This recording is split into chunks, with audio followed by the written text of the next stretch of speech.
नमस्कार, इस समाचार बुलेटिन में आप सभी का स्वागत है। मैं हूं निखिल सिंह और शुरुआत हेडलाइंस के साथ। प्रधानमंत्री ने लोक सेवकों को बताया विकसित भारत का शिल्पकार। लोक सेवा दिवस के अवसर पर प्रधानमंत्री ने कहा, हर सेक्टर में भारत को लहराना है परचम। सरकार और नागरिकों के बीच की दूरी समाप्त करने को बताया सफलता का मूल मंत्र।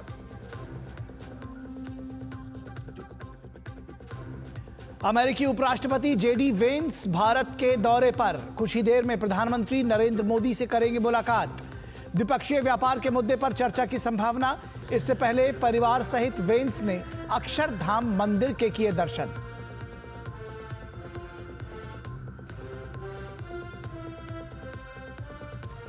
गृहमंत्री अमित शाह ने 3 नए आपराधिक कानूनों के क्रियान्वयन की समीक्षा के लिए छत्तीसगढ़ के मुख्यमंत्री विष्णुदेव साय के साथ की बैठक।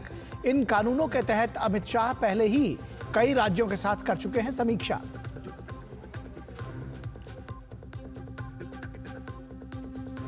भाजपा प्रदेश अध्यक्ष सुकांत मजूमदार ने मुर्शिदाबाद में हिंसा पीड़ित लोगों से की मुलाकात। कहा, ममता बनर्जी हिंदुओं पर हो रहे अत्याचार पर नहीं लगा रही लगाम।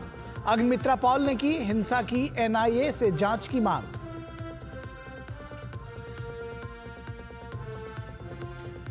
और नक्सल मुक्त भारत अभियान को बड़ी सफलता। झारखंड के बोकारो में सुरक्षा बलों ने 1 करोड़ के इनामी सहित 8 नक्सलियों को किया ढेर। गृहमंत्री अमित शाह ने कहा, नक्सलवाद को जड़ से उखाड़ने के लिए जारी है अभियान। तो सबसे पहले खबर बात करेंगे प्रधानमंत्री का सिविल डे के ऊपर, जो उनका सिविल सर्विसेज डे के ऊपर जो उनका संबोधन था। प्रधानमंत्री नरेंद्र मोदी ने 17वें लोक सेवा दिवस के अवसर पर दिल्ली के विज्ञान भवन में लोक सेवकों को संबोधित किया। इस मौके पर उन्होंने भारत को शासन, पारदर्शिता और नवाचार का प्रतीक बताया। पीएम मोदी ने कहा कि भारत का आकांक्षी समाज, चाहे वो युवा हो, किसान हो या फिर महिलाएं, अभूतपूर्व सपने देख रहा है और इन सपनों को पूरा करने के लिए उतनी ही तेज गति से प्रगति भी जरूरी है। उन्होंने लोक सेवकों को नए भारत का शिल्पकार बताते हुए पुरानी प्रणालियों को छोड़कर वैश्विक चुनौतियों के साथ तालमेल बिठाने और जमीनी स्तर पर योजनाओं के प्रभाव को बढ़ाने का आह्वान किया। प्रधानमंत्री नरेंद्र मोदी ने 17वें लोक सेवा दिवस के अवसर पर विज्ञान भवन में लोक सेवकों को संबोधित किया और कहा कि भारत आज शासन, पारदर्शिता और नवाचार में नए मानक स्थापित कर रहा है। पीएम मोदी ने इस मौके पर समग्र विकास, आकांक्षी ब्लॉक कार्यक्रम और नवाचार की श्रेणियों में पुरस्कार प्रदान किए। उन्होंने कहा कि दुनिया भारत में निवेश करने के लिए उत्साहित है और ये सुनिश्चित करने की जरूरत है कि ब्लॉक और जिला स्तर पर कोई लाल फीताशाही न हो, तभी अपने लक्ष्यों को हासिल किया जा सकता है। उन्होंने कहा कि शासन की गुणवत्ता इस बात से निर्धारित होती है कि योजनाएं कितनी गहराई तक जनता के बीच पहुंचती हैं और उसका जमीनी स्तर पर कितना वास्तविक प्रभाव हुआ है। इस बार सिविल सर्विसेज डे के theme holistic development of India रखी गई है। ये सिर्फ एक थीम नहीं है, ये हमारा कमिटमेंट है, देश की जनता से हमारा वादा है। होलिस्टिक डेवलपमेंट ऑफ इंडिया यानी no village left behind, no family left behind, no citizen left behind. असल प्रगति का मतलब छोटे बदलाव नहीं, बल्कि फुल स्केल इंपैक्ट होता है। प्रधानमंत्री मोदी ने कहा कि विकसित भारत के सपने को पूरा करने के लिए विकास के रथ के हर पहिए को एक साथ मिलकर काम करना होगा। प्रधानमंत्री ने कहा कि आज हम एक ऐसी दुनिया में जी रहे हैं जो तेजी से बदल रही है और हमारे वरिष्ठ प्रशासनिक अधिकारी और नीति निर्माता पुरानी प्रणालियों से काम नहीं कर सकते। भारत अब दुनिया का सबसे अधिक जनसंख्या वाला देश बन चुका है। ऐसे में बेसिक सुविधाओं की सैचुरेशन हमारे लिए प्राथमिकता होनी चाहिए। आपको लास्ट माइल डिलीवरी पर हमेशा बहुत ज्यादा फोकस करते रहना है। समय के साथ देशवासियों की नीड्स और एस्पिरेशंस दोनों तेजी से बदल रही है। अब सिविल सर्विस को कंटेम्पररी चैलेंजेस के हिसाब से खुद को एडेप्ट करना होगा, तभी वो रिलेवेंट बनी रह सकती है। हमें खुद के लिए नई नई कसौटियां भी नित्य बनाते रहना होगा और हर कसौटी को पार करते रहना होगा। प्रधानमंत्री ने कहा कि भारत का आकांक्षी समाज, चाहे वो युवा हो, किसान हो या महिलाएं, अभूतपूर्व सपने और महत्वाकांक्षाएं रखता है। इन आकांक्षाओं को पूरा करने के लिए हमें उतनी ही अभूतपूर्व गति से प्रगति की आवश्यकता है। उन्होंने तेजी से बदलते समय में वैश्विक चुनौतियों पर कड़ी नजर रखने की जरूरत पर जोर दिया। तेजी से बदलते समय में हमें ग्लोबल चैलेंजेस पर भी गहरी नजर रखनी है। आप देख रहे हैं, फूड, वाटर और एनर्जी सिक्योरिटी अब भी बड़ी चुनौती बनी हुई है। विशेष रूप से ग्लोबल साउथ के लिए यह बहुत बड़ा संकट है। लंबे समय से चल रहे संघर्षों के कारण कई देशों में हालात और मुश्किल होते जा रहे हैं। इसका असर लोगों पर पड़ता है, रोजमर्रा के जीवन पर पड़ता है। डोमेस्टिक और एक्सटर्नल पहलुओं के बीच बढ़ते इंटरकनेक्शन को हमें समझना हुए हमें अपनी रीति और रीति को बदलना होगा। प्रधानमंत्री नरेंद्र मोदी ने लोक सेवकों को नए भारत का शिल्पकार बताया। उन्होंने इसके लिए दायित्वों को निभाने के लिए खुद को और अधिक सक्षम बनाने का आह्वान किया। प्रधानमंत्री ने कहा कि 2014 के बाद से देश में व्यवस्था परिवर्तन का एक बहुत बड़ा महायज्ञ शुरू हुआ है और देशवासी तेज गति के साथ खुद को ढाल रहे हैं। ब्यूरो इनपुट के साथ निशांत सौरभ की रिपोर्ट, डीडी न्यूज। और भारत की यात्रा पर आए अमेरिकी उपराष्ट्रपति जेडी वेंस अब से कुछ ही देर में प्रधानमंत्री नरेंद्र मोदी से मुलाकात करेंगे। इस बैठक के दौरान दोनों देशों के बीच संबंधों को और गहरा करने के तरीकों पर चर्चा किए जाने की संभावना है। इससे पहले उपराष्ट्रपति का नई दिल्ली पहुंचने पर पालम हवाई अड्डे पर पारंपरिक तरीके से स्वागत किया गया। केंद्रीय मंत्री अश्विनी वैष्णव ने उनकी अगवानी की। वेंस के तीनों बच्चे भारतीय परिधानों में दिखाई दिए।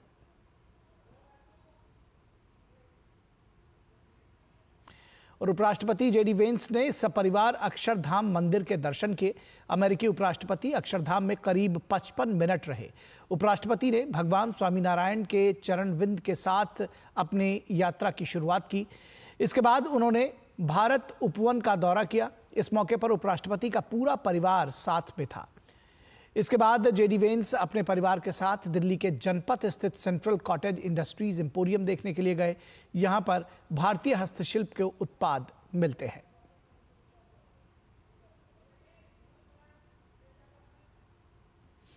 और पश्चिम बंगाल में पिछले दिनों वक्फ संशोधन अधिनियम के खिलाफ हो रहे प्रदर्शनों के चलते हिंसा भड़क उठी थी।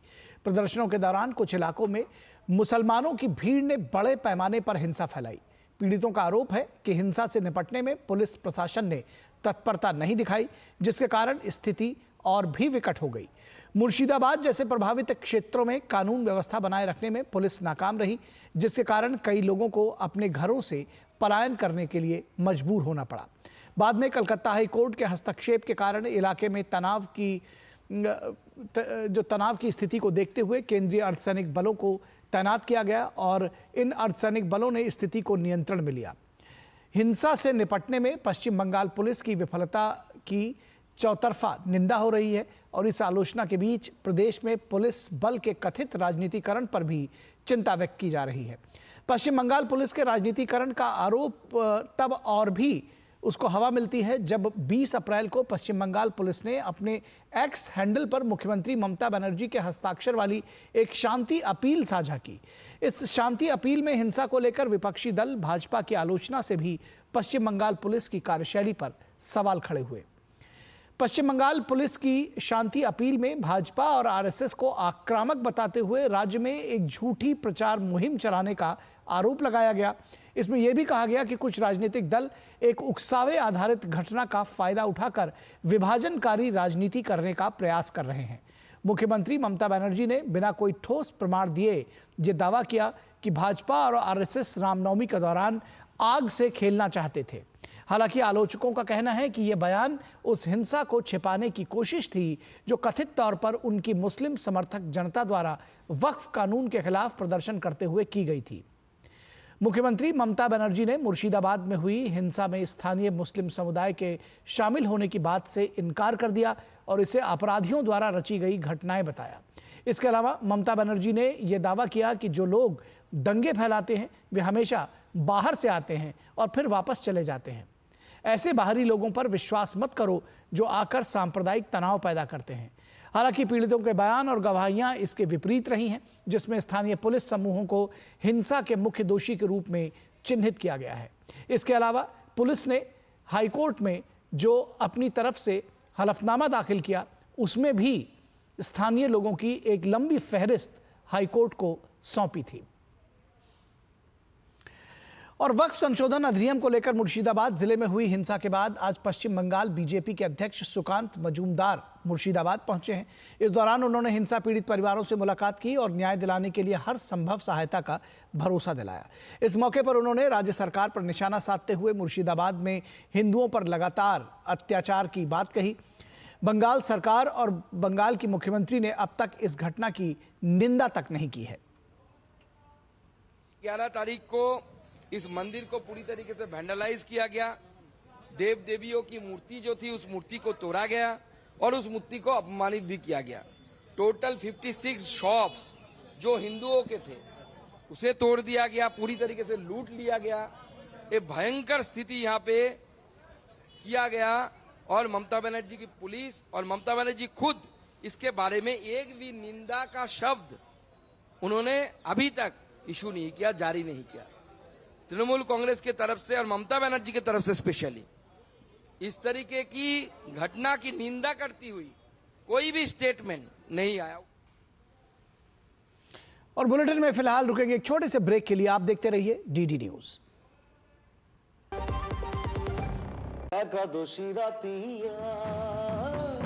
Some tea is the best tea. It's a magical beverage actually. Some tea is of rice. 200 glorious years of Vasanti. The saga will continue for many more centuries to come.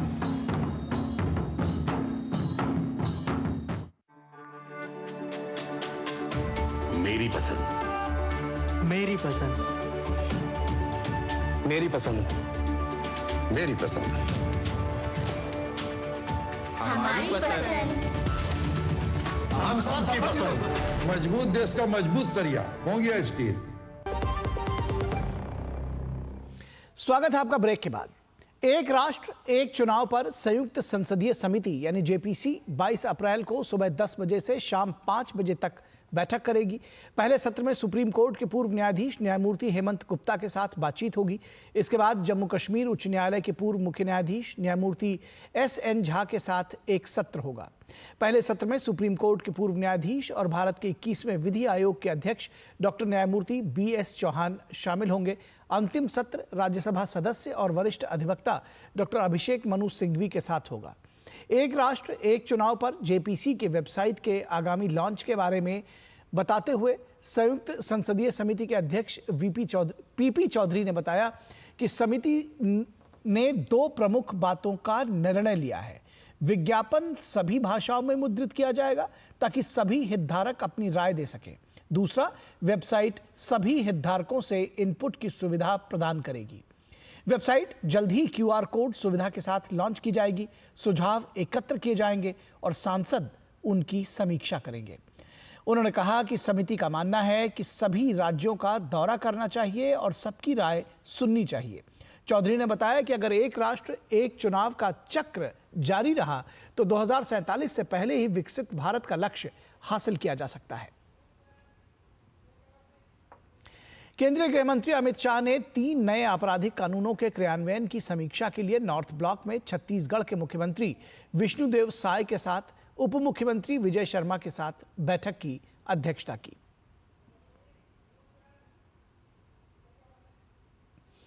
और केंद्रीय मंत्री सर्बानंद सोनोवाल ने मुंबई अंतर्राष्ट्रीय क्रूज टर्मिनल पर cruise संचालन को हरी झंडी दिखाई। इससे देश के समुद्री परिदृश्य को बदलने की दिशा में बड़ी मदद मिलेगी। मुंबई बंदरगाह प्राधिकरण द्वारा आयोजित इस कार्यक्रम में पर्यटन, आर्थिक विकास और पर्यावरण संरक्षण को बढ़ावा देने के उद्देश्य से विकास, विरासत और स्थिरता पहलों की एक श्रृंखला का भी अनावरण किया गया।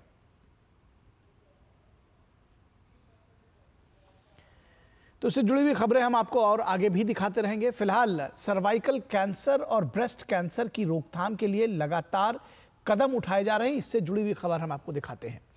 एम्स नई दिल्ली में प्रसूति एवं स्त्री रोग की पूर्व प्रमुख डॉक्टर नीजा भटला ने कहा है कि भारत में कैंसर से लड़ाई जारी है और हर एक रोगी को बचाने की हर संभव कोशिश की जा रही है।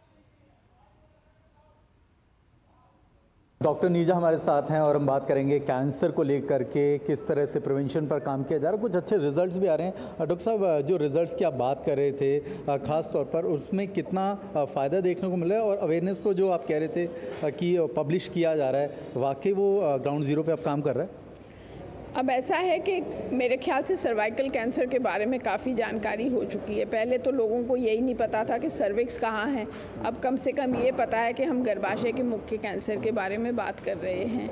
तो ये कैंसर, पहली बात उसकी अवेयरनेस होना, फिर जानकारी होना कि हम इसको प्रिवेंट कर सकते हैं। हम HPV की वैक्सीन लगवा सकते हैं, हम HPV की स्क्रीनिंग करा सकते हैं। HPV की स्क्रीनिंग ना सही तो पैप्समेयर की स्क्रीनिंग, VI की स्क्रीनिंग, किसी भी प्रकार की स्क्रीनिंग हम करा सकते हैं। All are valid methods. कुछ कैंसर होते हैं वो अर्ली एज में होते हैं, कुछ लेट एज में होते हैं, तो क्या वाकई में उसमें भी अभी रोकथाम पर काम किया जा रहा है? कुछ अच्छे रिजल्ट्स आ रहे हैं?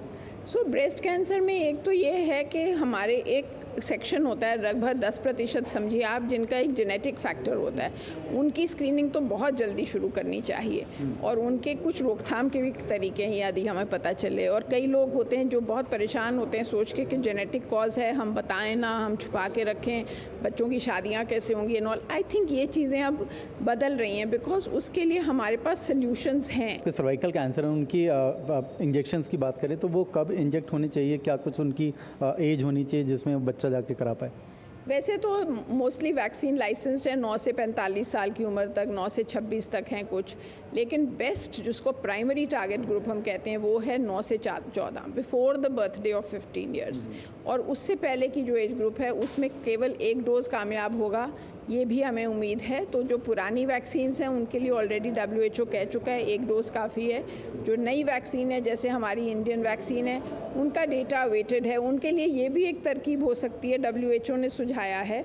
आप एक डोज आज लीजिए, एक डोज 3 से 5 साल के बाद दीजिए, उसमें उतने हमें डेटा भी आ जाएगा कि सेकेंड डोज की आवश्यकता है कि नहीं। कैमरा अरमान के साथ मैं मुकेश शुक्ला, DD न्यूज़ दिल्ली।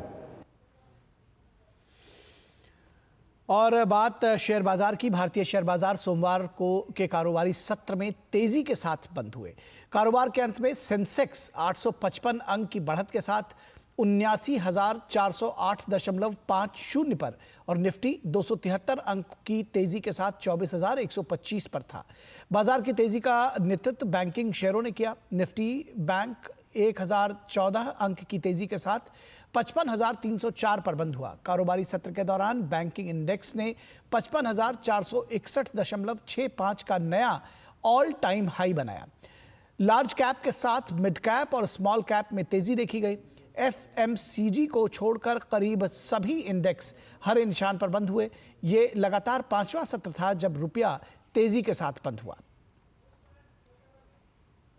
और रुकेंगे एक और छोटे से ब्रेक के लिए, कहीं मत जाइएगा, जल्द हाजिर होंगे। जब विश्व चाय की बात बोलती है तो आसाम की बात आती है और हम गौरव फील करते हैं। सच में लाजवाब हमारी चाय, आसाम की चाय। 200 glorious years of Assamti. The saga will continue for many more centuries to come. जब धरती चीर कर निकलता है लोहे का पत्थर और मिलता है मोंगिया के जोश से, फिर तपता है, पिघलता है और बनता है फौलाद। अब होता है सरिया सारी खूबियों के साथ। मोंगिया स्टील, मजबूत देश का मजबूत सरिया। स्वागत है आपका ब्रेक के बाद। और ब्रेक पर जाने से पहले हमने आपको भारतीय शेयर बाजार की तेजी से जुड़ी हुई खबरें दिखाई थी। वैश्विक अस्थिरता के चलते आई गिरावट के बाद अब भारतीय शेयर बाजारों में फिर से तेजी का दौर लौट आया है। इस कारण बीएसई पर सूचीबद्ध सभी कंपनियों का मार्केट कैप एक बार फिर से $5 ट्रिलियन से अधिक हो गया है। ब्लूमबर्ग के डेटा के मुताबिक इससे पहले आखिरी बार बीएसई पर सूचीबद्ध सभी कंपनियों का मार्केट कैप 20 जनवरी को $5 ट्रिलियन था। इसके बाद गिरावट का दौर शुरू हुआ, जिसमें मार्केट कैप घटकर 28 फरवरी को $4.39 ट्रिलियन रह गया। अब बाजार में तेजी के चलते मार्केट कैप फिर से 21 अप्रैल को $5 ट्रिलियन हो गया। मौजूदा समय में भारत के अलावा अमेरिका, चीन, जापान और हांगकांग का मार्केट कैप ही $5 ट्रिलियन से अधिक है। और केंद्र सरकार द्वारा उद्योग जगत में किए जा रहे सुधारों के सकारात्मक परिणाम लगातार सामने आ रहे हैं। इसी कड़ी में वित्त वर्ष 2024-25 में भारत के चमड़ा और गैर चमड़ा फुटवियर निर्यात में लगभग 25% की वृद्धि हुई है, जो $5.7 बिलियन तक पहुंच गई है। काउंसिलिंग फॉर लेदर एक्सपोर्ट के अनुसार वित्त वर्ष 2026 में उद्योग के $6.5 बिलियन के आंकड़े को पार करने की उम्मीद है। विकसित और विकासशील देशों से निरंतर मांग बनी हुई है, जिससे निर्यात में वृद्धि हो रही है। CLE के कार्यकारी निर्देशक R सेल्वम ने बताया है कि भारत ने 2024-25 के लिए अपने निर्यात लक्ष्य को वाणिज्य विभाग द्वारा निर्धारित $1 बिलियन के लक्ष्य से पार कर लिया है। उन्होंने अनुमान जताया है कि वित्त वर्ष 2025-26 में निर्यात $6.5 बिलियन को पार कर जाएगा। CLE के अध्यक्ष राजेंद्र कुमार जालान ने बताया कि संयुक्त राज्य अमेरिका और यूनाइटेड किंगडम जैसे प्रमुख बाजारों में निर्यात अच्छा प्रदर्शन कर रहा है। भारत में फुटवियर उद्योग लगभग 42 लाख लोगों को रोजगार मुहैया कराता है। $19 बिलियन के कुल कारोबार के साथ इस क्षेत्र में $5 बिलियन का निर्यात शामिल है। वर्ष 2030 तक फुटवियर उद्योग में कुल कारोबार $39 बिलियन होने का अनुमान है, जिसमें $25 बिलियन का घरेलू उत्पादन और $13.7 बिलियन का निर्यात शामिल है। और देश की सभी ग्राम पंचायतों को ब्रॉडबैंड कनेक्टिविटी प्रदान करने के मकसद से 2.18 लाख ग्राम पंचायतों को भारत नेट परियोजना के तहत हाई स्पीड इंटरनेट सेवाएं प्रदान करने के लिए तैयार कर लिया गया है। संचार मंत्रालय से जानकारी साझा करते हुए बताया गया कि 25 मार्च तक ऑप्टिकल फाइबर केबल की लंबाई बढ़कर 42.13 लाख रूट किलोमीटर हो गई है। लगभग 12,21,014 फाइबर टू होम कनेक्शन चालू हो चुके हैं और 1,04,574 वाईफाई हॉटस्पॉट लगाए जा चुके हैं। इस परियोजना का उद्देश्य शुरू में देश भर में लगभग 2.5 लाख ग्राम पंचायतों को जोड़ना था। इस पहल का उद्देश्य पंचायतों के कामकाज में सुधार लाना है, उन्हें अधिक पारदर्शी, जवाबदेह और प्रभावी बनाना है। इसमें ब्लॉक और पंचायतों में राउटर के साथ IP MPLS नेटवर्क, 10 साल तक संचालन और रखरखाव, पावर बैकअप और रिमोट फाइबर मॉनिटरिंग सिस्टम जैसी सुविधाएं शामिल हैं। और इलाहाबाद हाईकोर्ट ने कांग्रेस सांसद राहुल गांधी की दोहरी नागरिकता के मामले में गृह मंत्रालय को अपनी अंतिम रिपोर्ट जमा करने के लिए 10 दिन का और समय दिया है। इस मामले की अगली सुनवाई 5 मई को होगी। इलाहाबाद हाईकोर्ट में याचिकाकर्ता विघ्नेश शिशिर ने याचिका दायर कर आरोप लगाया है कि राहुल गांधी के पास दोहरी नागरिकता है। माननीय न्यायालय ने फाइनल अल्टीमेटम अभी दिया है गृह मंत्रालय भारत सरकार को कि अगले 10 दिन के अंदर अंदर इस मामले के ऊपर अंतिम निर्णय लें कि ये राहुल गांधी जी या भारत के नागरिक हैं या भारत के नागरिक नहीं हैं। यह अंतिम निर्णय लेने के बाद माननीय न्यायालय को वो क्या बोलते हैं, निर्णय जो लिया है उसका फाइनल डिसीजन, जो ऑर्डर है, जो गवर्नमेंट ऑर्डर है, जीवो जो इशू करके उसको न्यायालय के सामने पेश करने के लिए न्यायालय ने कहा। तो ये सब डॉक्यूमेंट्स क्योंकि बहुत कॉन्क्रीट एविडेंसेस हैं जो दिखा रहे हैं कि राहुल गांधी जी विदेशी नागरिक हैं, ब्रिटिश के नागरिक हैं, क्योंकि भारत के संविधान के हिसाब से दुगनी नागरिकता नहीं हो सकता है। तो इस समाचार बुलेटिन में बस इतना ही। इजाजत दीजिए। नमस्कार।